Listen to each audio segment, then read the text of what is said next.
ડભોઈ તાલુકામાં કમકમાટી ભર્યો માર્ગ અકસ્માત, કાર અને બાઇક વચ્ચે થઈ ટક્કર। ડભોઈ તાલુકાના કનાયડા ગામડી બસ સ્ટેન્ડ નજીક એક ભયાનક માર્ગ અકસ્માતની ઘટના સામે આવી છે, જેમાં એક બાઇક ચાલકનું ગંભીર ઈજાઓને કારણે ઘટના સ્થળે જ કરુણ મૃત્યુ નિપજ્યું છે। આ અકસ્માત ડભોઈ શિનોર રોડ પર થયો હતો। ડભોઈ તાલુકાના શનોર ગામ નવીન નગરી વિસ્તારમાં રહેતા રમેશભાઈ ચતુરભાઈ વસાવા પોતાની બજાજ કંપનીની ડિસ્કવર મોટરસાયકલ લઈને કનાયડા ગામડી બસ સ્ટેન્ડ પાસેથી પસાર થઈ રહ્યા હતા।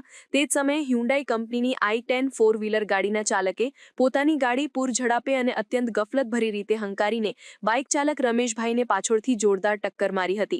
ટક્કર એટલી પ્રચંડ હતી કે રમેશભાઈ રોડ પર પટકાયા હતા। આ ગમખ્વાર અકસ્માતને પગલે મોટરસાયકલ ચાલક રમેશભાઈને માથામાં જમણી બાજુ, મોઢા પર અને શરીર તથા પગના ભાગે ગંભીર ઈજાઓ પહોંચી હતી। આ ઈજાઓ એટલી જીવલેણ હતી કે રમેશભાઈ વસાવાનું ઘટના સ્થળે જ કમકમાટી ભર્યું મૃત્યુ નિપજ્યું હતું। અકસ્માત બાદ આસપાસના લોકો એકઠા થઈ ગયા હતા અને પોલીસને જાણ કરવામાં આવી હતી। પોલીસે તાત્કાલિક ઘટના સ્થળે પહોંચીને કાયદેસરની કાર્યવાહી હાથ ધરી હતી।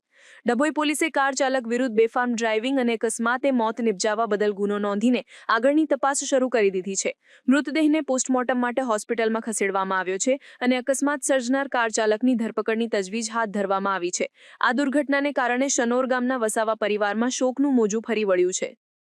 સમાચારની અવનવી અપડેટ જોતા રહો નિખરતા ગુજરાત ન્યૂઝ સાથે। નિખરતા ગુજરાત ન્યૂઝને લાઇક, શેર, સબસ્ક્રાઇબ કરો અને બેલ આઇકન દબાવીને સમાચારની ઝડપી માહિતી મેળવો।